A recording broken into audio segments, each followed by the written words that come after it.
things that hits me about this text, and it really goes to the very heart of our current underlying presuppositions and arguments we are having within our culture that belie the worldviews that we come from. The Western worldview, based on this text in part, focuses on the individual, focuses on the human heart, focuses on the freedom that whatever is around us, whatever is outside of us, the only thing that can actually rob us of God's kingdom is what's in our heart.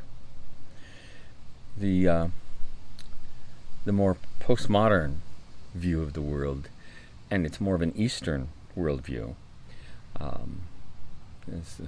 as the philosopher said, there's really nothing new under the sun, is that the universe is connected. We're all connected. Every part of us is connected. And each individual finds their identity, their value, their worth, not necessarily from within, though that is a composite of who they are at any given moment as they're journeying through this life.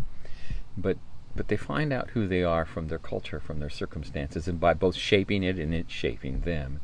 And so the underlying ideal for the postmodern is if we can just change the underlying conditions, the inequities, the way the culture, the tribe, if you will, connects with one another, if we can change the economic system so that it's no longer generated from a single individual's empowerment, but which is perhaps privileged in ways that are unfair.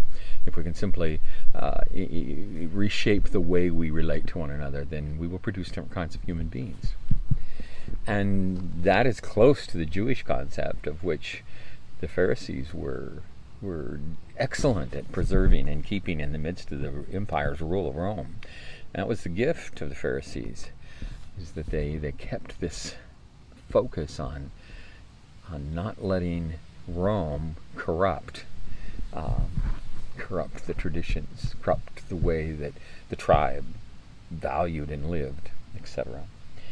Jesus here, and don't misunderstand this, because I'm not arguing for Western values here. I'm just saying that there's a core thing out of which Western values evolve, because there's truth in both. But Jesus' core deal here is that at the end of the day, we are more than the sum total of the parts that made us up.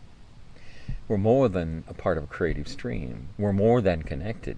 We are individually accountable to the Creator. And whether we are good or evil isn't what goes into us from outside, but it's what resonates in our heart. Sometimes I think in the midst of the tensions of this day, we have new fundamentalists on both sides, right and left. But in this particular text, we need to pay attention again.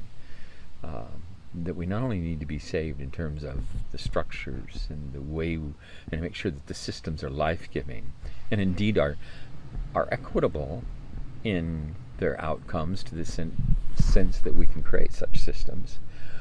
But we also need to pay attention to the reality of the human heart. That's really where evil comes from, at the end of the day. And that individual person has to be saved if we're to save the systems. Because out of the heart come the issues of life and death.